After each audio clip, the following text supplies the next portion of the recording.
Hey guys, it's Dave from Nerdarchy, for nerds, by nerds. Hang out with this nerd. Nerdarchy Ted. And welcome to this edition of Nerdarchy, where this is your life in Dungeons and Dragons with Xanathar's Guide to Everything.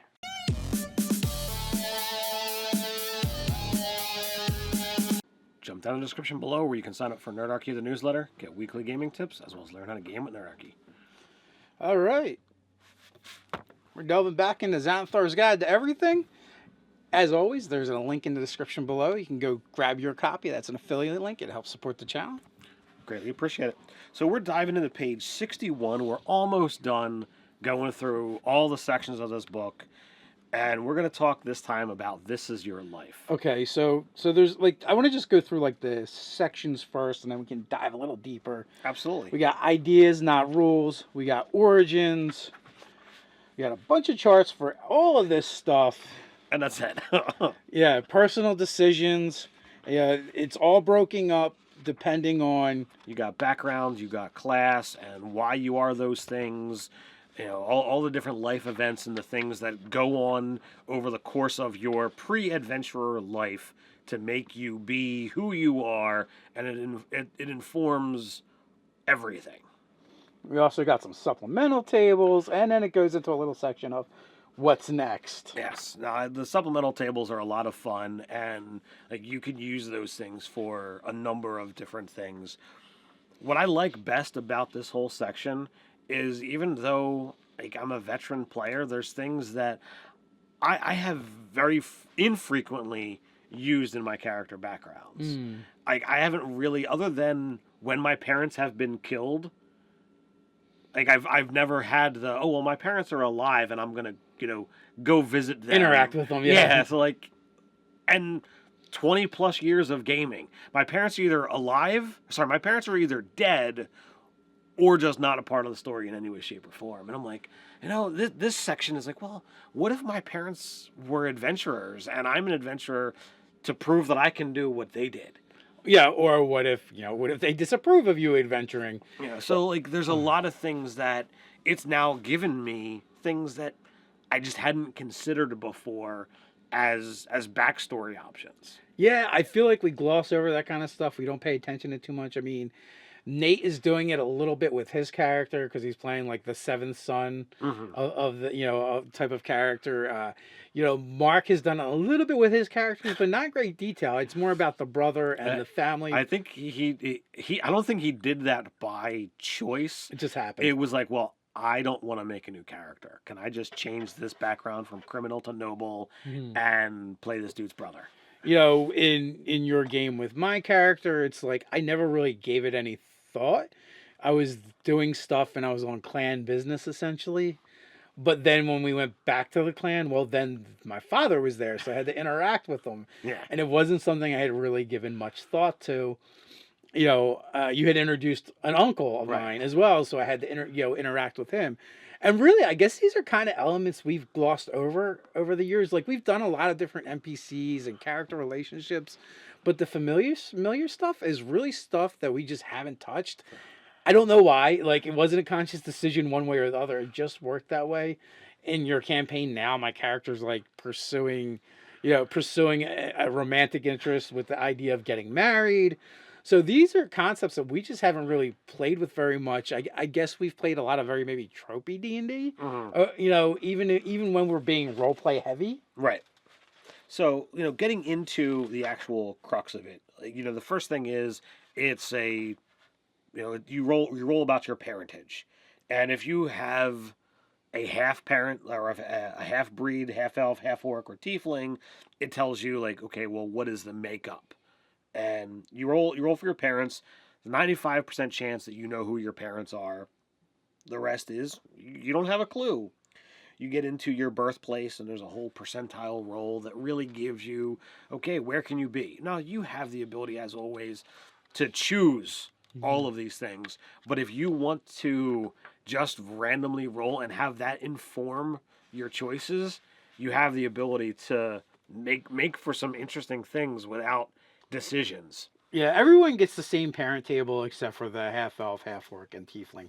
Those three get kind of shunted off to their own little area because they can have some other interesting things happen because of their mixed lineages. So then you can roll for the number of siblings, and if you're an elf or a dwarf, subtract 2 from your roll. So you can't possibly get a die 6 plus 2 for your number of siblings. And then for each sibling, you roll uh, on a separate chart. So this could give you, well, you're a twin or a triplet or quadruplet, what have you, or they're older or younger. Or they could be twins and triplets, and you're not a part of Yeah. that as well. So yeah, there's definitely a lot of stuff in there.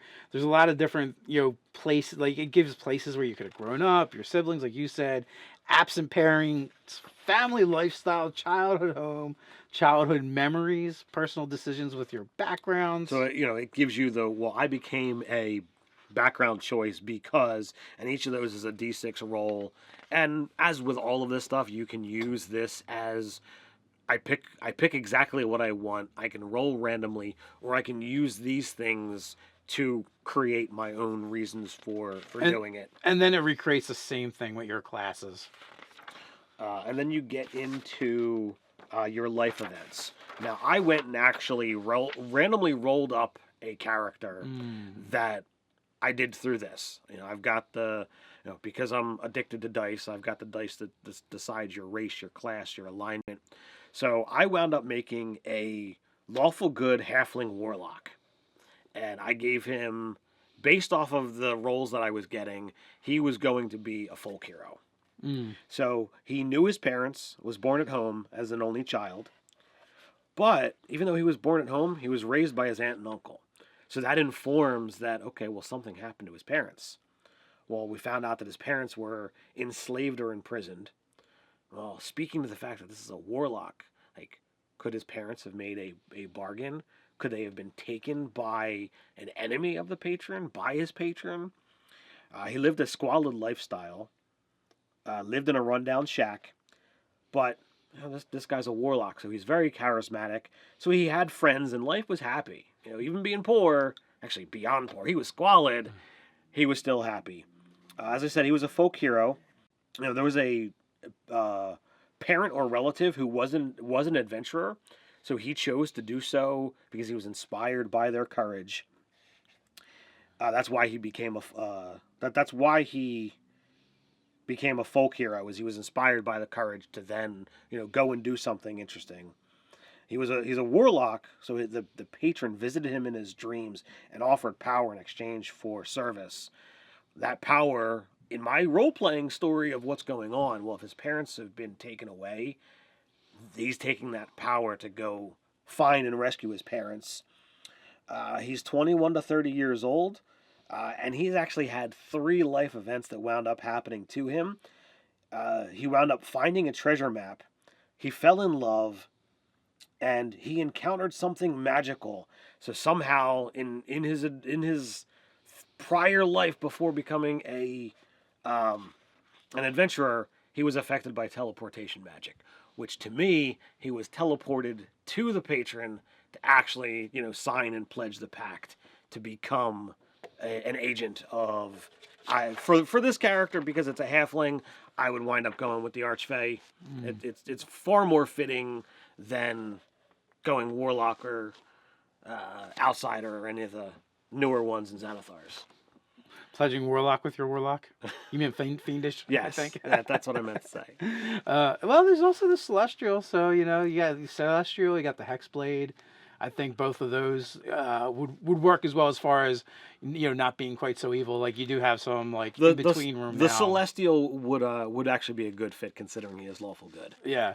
So yeah, I mean, it's great for fleshing out your character if you have no ideas, or you just want the challenge of going, you know what, I'm going to make this up on the fly, and I'm just going to play it as it comes out, so you can totally randomize everything. There's enough tables here to literally just randomly generate your character. Then you can place the stats where you want to. So I think it's a lot of fun. The all of this was just determined by dice in a matter of minutes. It actually took me longer to write it all down or to read it all out than it did to actually Do it. just roll and move on. And that's a lot of background stuff that you can put on a character. So for those people who don't like making up backstories, just what is there, you could just put that out, and you don't want to come up with the extra stuff. Oh, well, his parents have been enslaved. All right, well, so be it. I don't need to think about by who or by what if you don't want to. Oh, well, he was affected by teleportation magic. Well, leave that up to the GM if you don't feel like, coming up with what that event was. Like literally, you could be like, I was standing one place and then I was standing another place. It could be over there, like from here to there. If you want, however you want to do. I would love to see D&D Beyond put all these tables in there, so I can just click a button and it's just like everything. That would be amazing. You hear that, Adam? Get on it. Make it happen. So, what do you guys think? Are you using these tables in your game? Is it, is this something you're interested in, or no, I want to make up everything myself? We got a place where you can discuss that. That is down in the comments below. While you're at it, don't forget to like, share, and subscribe. Speaking of warlocks, you can make a pact with us and support us over on Patreon. So until next time. Stay nerdy.